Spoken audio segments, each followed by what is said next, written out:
Welcome to my channel Sushant Chess Quiz. Today we are going to discuss about openings again, and we will see the topic pawn moves in the opening. We will see which pawn moves are correct and which ones are not correct. Okay, so let's start. It is said that any pawn move which controls the center, which attacks near the center, is correct.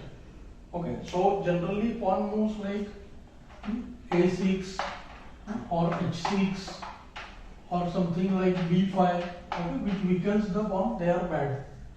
But among these four pawns which can control the center, the most dangerous is moving the f pawn, which I had told you before also. So today we are going to look at a game and see how things unfold if the f pawn is used in a wrong way. So black played the correct move e5 here. White responded with the best move, knight f3. In the last lesson I told you knight comes out with an attack on the e5 pawn. So it's development with attack, and also we should generally develop the knights first, because we can see that for both these knights, this f3 square and for this knight the c3 square, these are the most natural squares from where not only they come ahead, they come towards the center and they attack these center squares. Okay, but for bishops, finding the best square depends upon the pawn structure in the middle of the board. So that is why the bishops wait. So generally what happens, we should play one knight, then the bishop, then other knight, then the other bishop. And also kingside pieces should be usually developed first. All these rules are especially true for e4, e5 opening. When e4 and e5 are played, this is called king pawn opening. So we are discussing about king pawn opening right now. These rules are true in general also, but they are absolutely correct for king and king pawn opening. Okay. So now here black has few correct moves. One is knight c6. Black develops the knight, supports the pawn. Second correct move here is nf6. Instead of defending the pawn on e5, black also attacks the white pawn. One more correct move here is d6, which is somewhat bad, we can say. Okay, because the bishop on f8 gets blocked, but it is playable. It's not a mistake. Okay, and finally moves like bishop d6 or queen e7. This bishop d6 move is very bad, because see, bishop is only defending the pawn. It's not going to attack anywhere, and it is blocking this pawn's move, which will block the bishop on c8. So such moves which will block the development of your other pieces, okay, that is going to be bad. And generally a move which will only defend will be bad. Okay, so here the bishop is only defending. So such a piece is called a passive piece, which is not going to attack and it's only going to defend. So we should avoid having passive pieces in the position. Today's game we are going to discuss about another move, that is the pawn to f6, which is a very bad move. In fact, it happens to be a blunder also. Blunder means a big mistake which can cost the game immediately. Now what happens here, it looks as if the pawn has supported the pawn. Okay, it's contributing towards the center, but we discussed the movement of f pawn makes this diagonal weak. Okay, and this knight had a best square on f6, which is lost forever because of the f6 pawn. So now if white wants to take advantage of this situation, it looks like it's very early to take an advantage. Generally any player would like to develop the bishop on c4, and we can see that it won't be possible for black to castle, because bishop attacks the very important diagonal. This move is of course okay, and it's a developing move. Okay, another way would have been to play the pawn to d4 and immediately attack the center. But white notices that there is something wrong with the diagonal. Maybe I can get my queen to h5 and immediately start attacking. So generally I told you, playing the queen early is not good. Okay, but there are some exceptions to it. We'll have to calculate some lines and see what happens. So this game is again very instructive.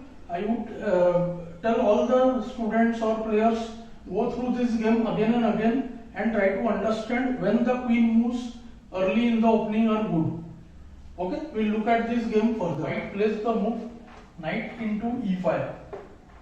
it looks like white has just given up his knight for nothing much, just for a check on h5.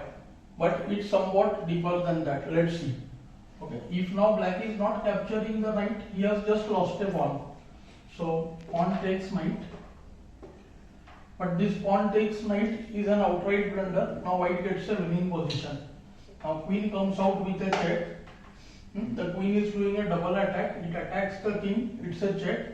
And it is attacking the pawn which is unsupported. Okay, now black has just two ways to respond. The main reason for this diagonal being weak is just one pawn can come in the way. Okay, and now if black plays the pawn to g6, then queen takes the pawn check. Black can interpose the queen, then white takes the rook, and now he has won already a rook, okay, plus two pawns and just given up a knight. Black can continue the game with queen into pawn check, to which white can play both. He should generally play bishop e2, he can also play kd1. Now after queen takes the pawn, the rook can simply move to f1. See, white pieces are now all protected. Black's knight is attacked plus the pawn is attacked. So this position is easily winning for white now.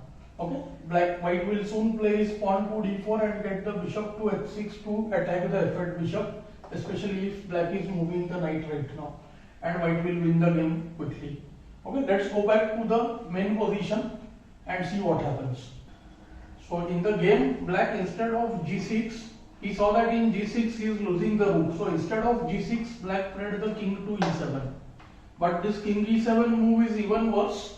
Now white gets a forced combination. As I told you, combination is a series of forced moves.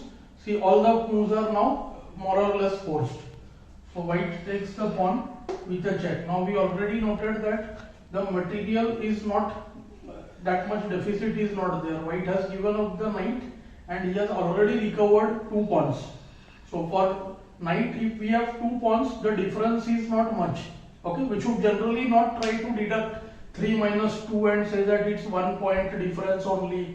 Okay, so we should not deduct that way. But usually 2 pawns for a piece are enough if opponent's king is somewhat weak. Here the opponent's king is very weak. So already white's position is close to winning. So king moves to f7. King had only one place. Now white goes for all the moves come with check and he follows one opening principle after the other. So now he plays bishop c4 check, development with attack. The bishop attacks the king, it's a check, and bishop is also developed. Black has again two choices. He can play the king to g6 or he can play the pawn to d5. If he plays the pawn to d5, he simply loses one more pawn, third pawn for the knight, and king has to move to g6, to which only good thing is this queen f5 check is stopped by the bishop. But white has a very strong move now, h4. He wants to play h5 check, king here, and then d4 check. And black tries to play, save this by the move h6 to make space here. Then white can make a combination, bishop into b7, bishop takes b7, otherwise the rook is lost, and then queen f5 mates. So this bishop was defender of this square. So after bb7, queen f5 is the checkmate. So more or less the lines are losing for black. Let's go back. Now black plays the king to g6. Now white forces the black king to the corner, queen f5 check. Queen is supported by the pawn, king has only one place, king goes to h6.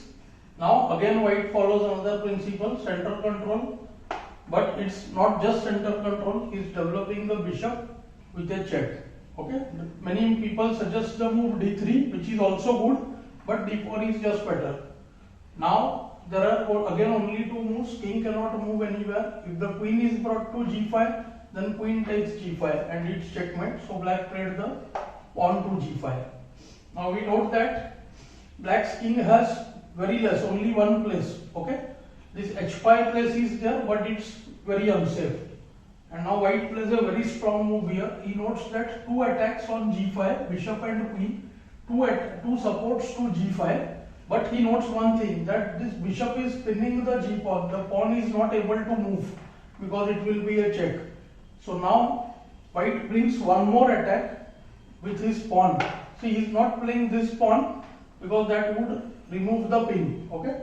So now by h4 he is also trying to open his rook, which is in the king's line.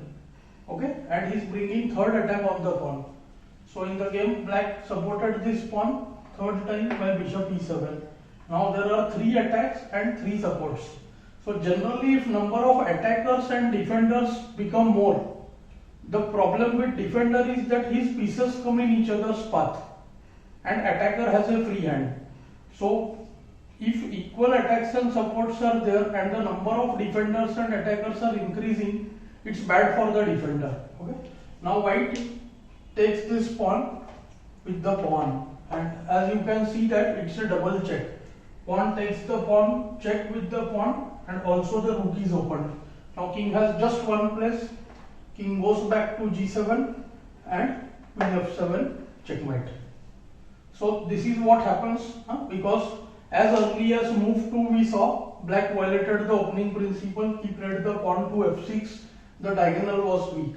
So in this lesson we saw what are the pawn moves which we should avoid. In next lessons maybe we will see which pawn moves are okay, and we will be talking about now correct play for white and black both in our upcoming lessons.